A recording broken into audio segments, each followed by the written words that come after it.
नमस्कार, hockey news में आप सभी का स्वागत है। अलीगढ़ मुस्लिम विश्वविद्यालय के भाषा विज्ञान के पूर्व शोध छात्र ने यूनिवर्सिटी प्रशासन पर गंभीर आरोप लगाए हैं। शोध छात्र डॉक्टर दानिश रहीम का आरोप है कि बीते 22 दिसंबर 2020 को जब देश के प्रधानमंत्री नरेंद्र मोदी ने यूनिवर्सिटी को संबोधित किया था तो उनकी तारीफ में उन्होंने मीडिया के सामने बाइट दी थी। इस वजह से भाषा विज्ञान विभाग यानी कि लिंग्विस्टिक्स डिपार्टमेंट के चेयरमैन प्रोफेसर मोहम्मद जहांगीर द्वारा उन्हें परेशान किया जा रहा है।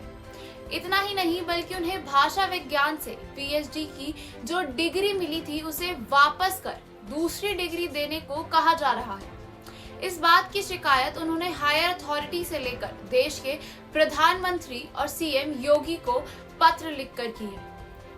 एएमयू के पीएचडी छात्र डॉक्टर दानिश रहीम ने बताया, मैंने अलीगढ़ मुस्लिम यूनिवर्सिटी से भाषा विज्ञान से पीएचडी की है। मेरी पीएचडी 9 मार्च 2021 को अवार्ड हो गई। मेरी एक सीनियर है डॉक्टर मारिया नईम, उनकी डिग्री नवंबर 2020 में अवार्ड हो गई। मेरी गलती सिर्फ इतनी रही, मुझे नहीं पता चला कि चेयरमैन प्रोफेसर जहांगीर मेरे खिलाफ साजिश कर रहे हैं। 22 दिसंबर 2020 को जब देश के प्रधानमंत्री नरेंद्र मोदी जी ने एएमयू को संबोधित किया था तो उनकी तारीफ में मैंने इलेक्ट्रॉनिक मीडिया पर एक बाइट दिया था। मुझे नहीं पता था कि उसका अंजाम क्या होगा। जिस तरह पीएम ने एएमयू की तारीफ की, मैंने भी उनकी तारीफ कर दी। जिस तरह वो देश को लेकर साथ चल रहे हैं, बीजेपी से जो मुसलमान डरता है उसको भी साथ लेकर चल रहे हैं, उसका वीडियो मैंने अपने चेयरमैन समेत सबको भेजा। 8 फरवरी से 1-2 दिन पहले चेयरमैन ने मुझे बुलाया और कहा, आप एक स्टूडेंट हैं, आपको इस तरह की बाइट नहीं देनी चाहिए, किसी पार्टी के फेवर में नहीं बोलना चाहिए। आपकी भाषा से और इंटरव्यू से लगता है आप किसी पार्टी के आदमी हो। 3 दिन बाद मेरा बाय बाय था, इसलिए मैंने इसको हल्के में लिया। मेरी डिग्री अवार्ड हो गई। इसके बाद 25 जून से मेरे चेयरमैन ने मेरे खिलाफ सियासत की। उन्होंने वाइस चांसलर कंट्रोलर को मिसगाइड किया। 4 अगस्त 2021 को मेरे खिलाफ एक लेटर जारी करा दिया कि आपको भाषा विज्ञान की डिग्री गलती से दी गई है, आप गलत डिग्री वापस करके सही डिग्री ले लीजिए। दानिश ने आगे बताया कि सोमवार को प्रधानमंत्री मोदी और सीएम योगी आदित्यनाथ को ईमेल किया। इसके साथ ही हायर अथॉरिटी यूजीसी और एचआरडी को भी मेल किया। मैं चाहता हूं जो डिग्री मुझे मिली है वो मेरी कायम रहे। इसके अलावा चेयरमैन की सच्चाई सबके सामने आए।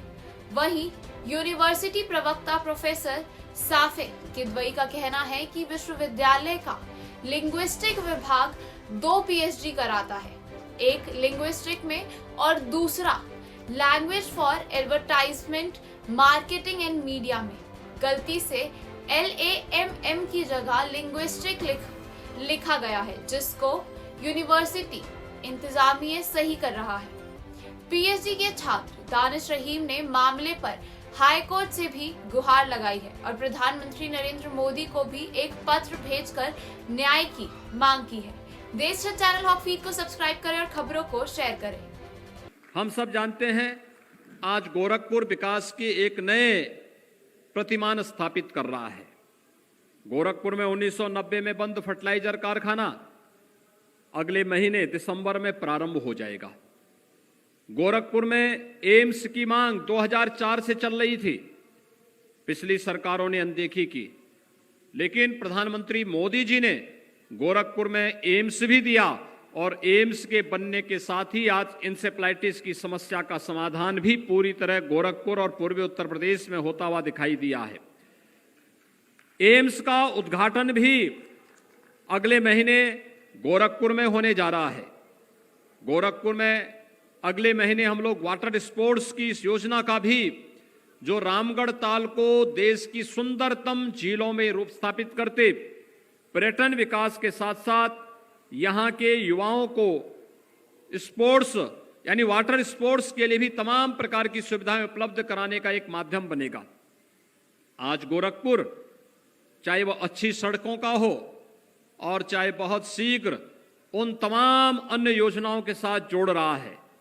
प्रदेश सरकार और केंद्र सरकार इस दिशा में आगे प्रयास कर रही है कि हम लोग गोरखपुर के अंदर पब्लिक ट्रांसपोर्ट को और बेहतर कैसे कर सकें। इसके लिए यहां पर इलेक्ट्रिक बसेज की सेवाएं उपलब्ध करवाने, गोरखपुर में मेट्रो की सेवा को आगे बढ़ाने, आवागमन को और भी आसान करने की दिशा में सरकार के द्वारा, प्रदेश सरकार और केंद्र सरकार के द्वारा बेहतर प्रयास किए जा रहे हैं। लेकिन इस बेहतर प्रयास में केवल सरकार के स्तर पर नहीं और केवल जनप्रतिनिधियों के स्तर पर नहीं, बल्कि आम जनमानस के साथ बेहतर संवाद बनाने और आम जनमानस को भी इन योजनाओं के साथ जोड़ने की आवश्यकता है।